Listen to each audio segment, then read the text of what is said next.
Right, today I've come to do another EICR and I've had a good wander around. It's quite a large place. There's an outbuilding and some stables, so we're going to check all that. I've checked the water bond, protective bond, and the gas protective bond, which is down the back there. I'm just typing up my certificate. I'm using EICR today because there's fuck all signal. There's a few IP issues I can see here and there. The board, whilst it does look nice, you have got kitchen, upstairs, downstairs, sockets, oven, all of these on one RCD hanging off this one. And then on the second RCD, it's just a couple of lights and sockets in the extension. It's really unbalanced. They have had lots of issues with intermittent tripping. Yeah, let's see what else we can, through our inspections, and see what else we can find, if anything. I'm just gonna pop it on now.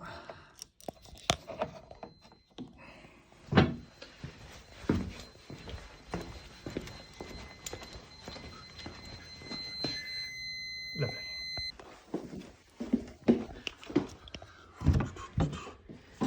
Here you are.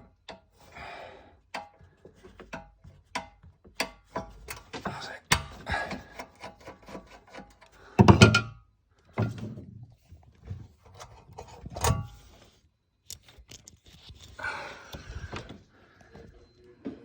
I can hear the reading, hang on.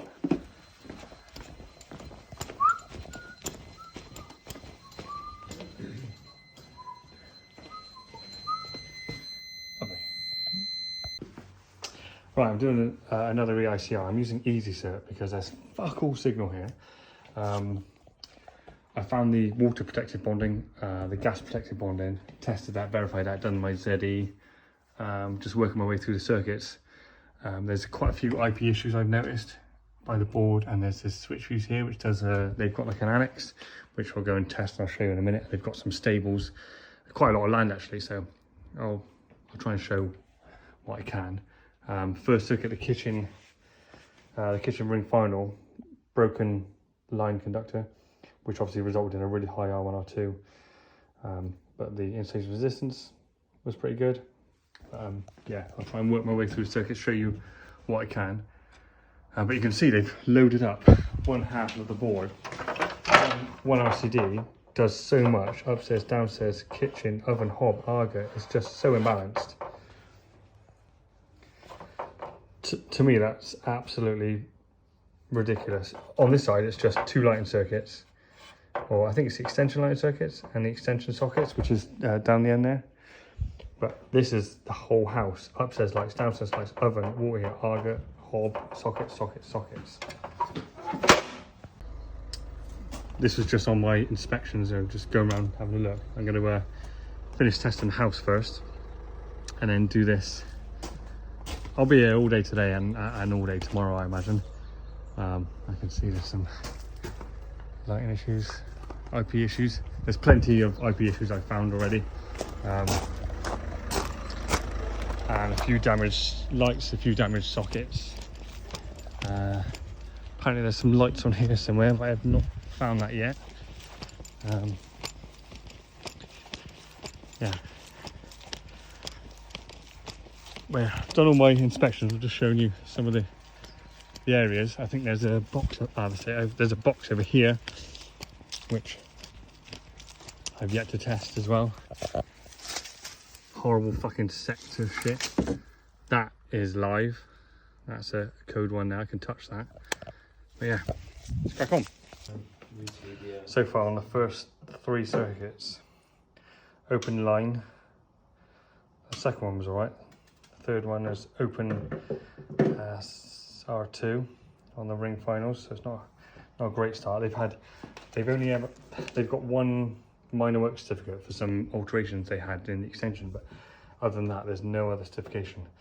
And as I showed you before, such a poor arrangement on the main consumer unit, extension lights and sockets, and then the rest of the house hanging off one RCD. So, I mean, the RCD might be fine, might operate correctly, but that is a lot. You know, they have an Arga, oven, hob, just there, oven here, and then upstairs sockets, downstairs sockets, kitchen sockets. So we'll see how that performs. What's the guessing? Is it going to work?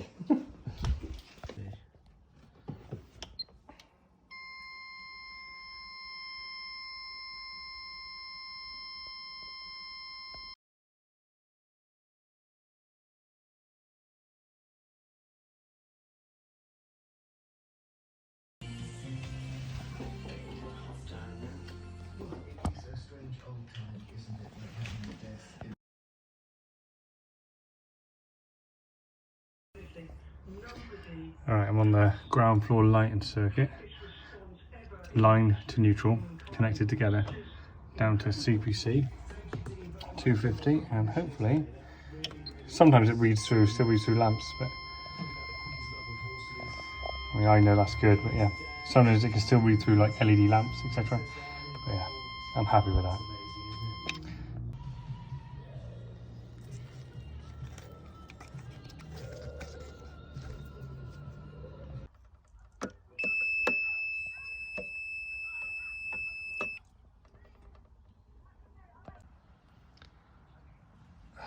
There is a lot of shite in this board.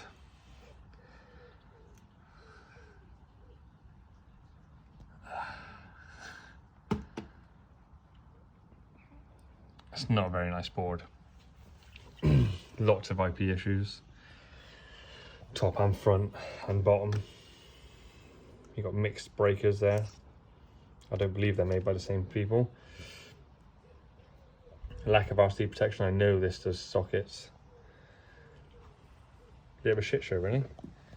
And obviously we've got this twin and earth up here, which I guess is like a sub board off of here. I think it's that one there, which does a board up in the top of the annex on the first floor. You see that's tails, basic insulation there, and there. It's just been painted over, which goes up in a 16 to another board, which I've yet to find yet. But yeah. So here I think we've got a 10mm 2-core SWA, absolutely fine. Using the Armin as a CPC, not a problem. I know some people cry about it, but yeah, most of the time you can use the Armin. In fact, it's greater than the internal conductors, the surface area. And I think that cable does that large box up at the end of the garden. Another one does the stables. The box consuming it up at the stables. Not sure what this smaller one does. I'm not sure what that does yet.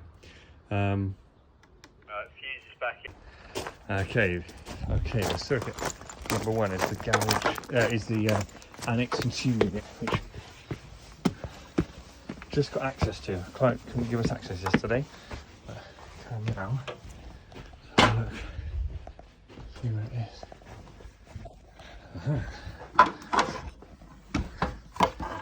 Yes. Okay, now. No RC protection, serving all these sockets and lights. And a great big fucking hole in the front. I'll also just quickly add, we got one of those. Is it adequate? Is it secure? I'm never a fan of that. Never a fan of that.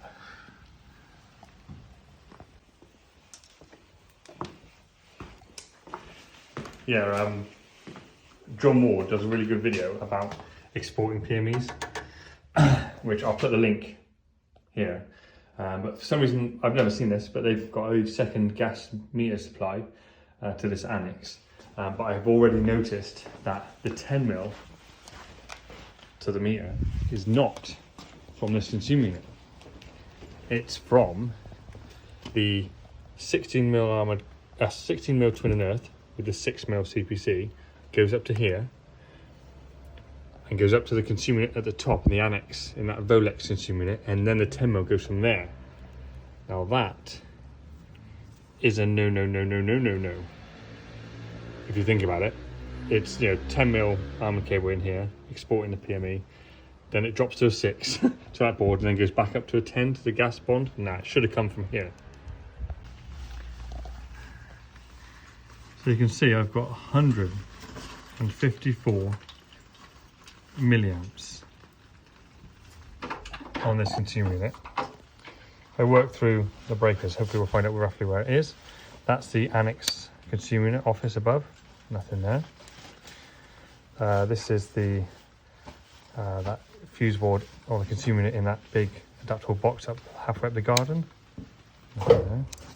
This is the stables consumer unit and also 3 sockets in this garage.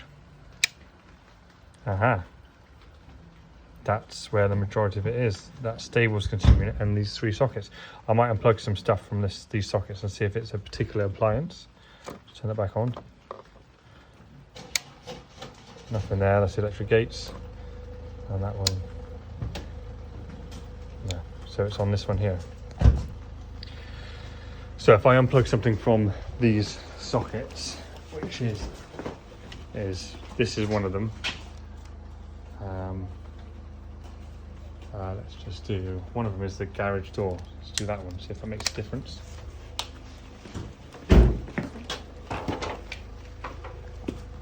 Nope. Tell you what, I'll unplug the lot just to prove, see if it's one of those things. Aha, it is something on there. So, fucking sod's law, innit? So if I plug that back in, unplug whatever that one is. So it was on 150 so odd. Whatever that white flex is the one. Whatever that supplies. I'll just plug that back in. Check.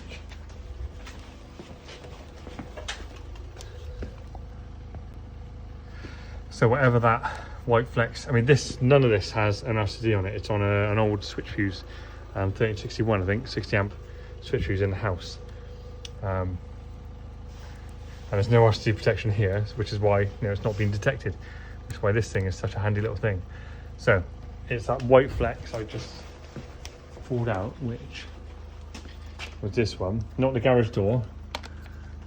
So this white flex, which goes up there. Oh, that is the garage door. So what was I unplugging then? That black one. Oh, that's an extension lead to go. Oh, there it is, extension lead. So it was the garage door. So this is the garage door. So it's 150 something milliamps of leakage. The garage door, which is on a plug flex arrangement, which is that there. So there's an issue there. What do you do? Yeah, just have to put super glue in there, I think. Yeah. So at least you try that to start with. Yeah, see how it holds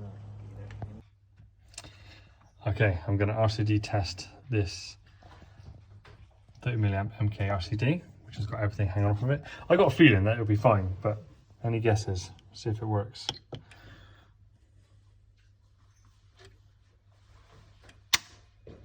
So yeah, I had a feeling that although it's hanging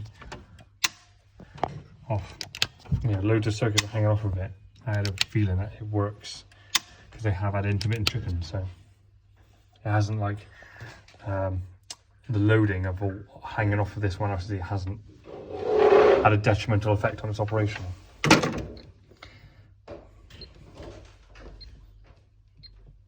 Looks good. Functional test as well.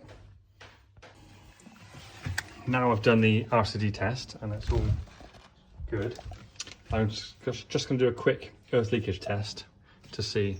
They have had intermittent tripping, but there's a few things on. There's not loads of things on, but we'll see what we get. Resting leakage. Any guesses? Any guesses? Oh, 24 milliamps on a 30 milliamp 61008. That is close to the to it operating. I bet if I ramp tested this, it'll be like 21 or something milliamps. But that's just resting. That's with nothing on. There's no one here. They're out. They've gone out today. 23.8 milliamps. That could be the reason they're getting intermittent tripping across on this RCD. Right, I'm just going to quickly ramp test the RCD just to prove it.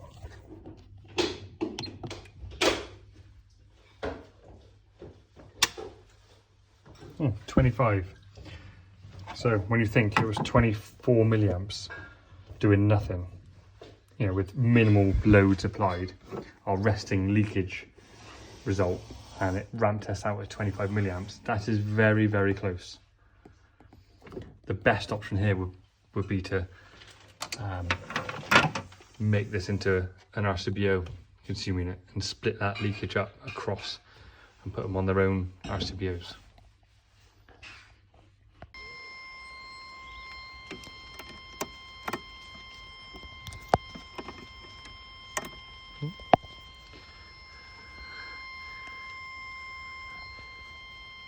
Earth to neutral, circuit 1, line to CPC, circuit 2, line to CPC, circuit 3, line to CPC, and then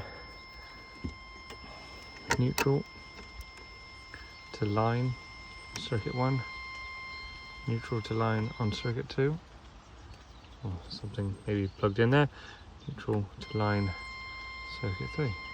Happy days. Right, here we go. Let's just check. Okay, first.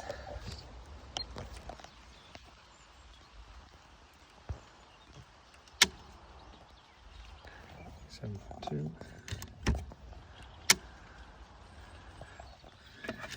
It feels really ropey. It sounds ropey, you know, when it clunks down. It's not like a solid clunk. Yeah. Yeah. Anyway, all tested good.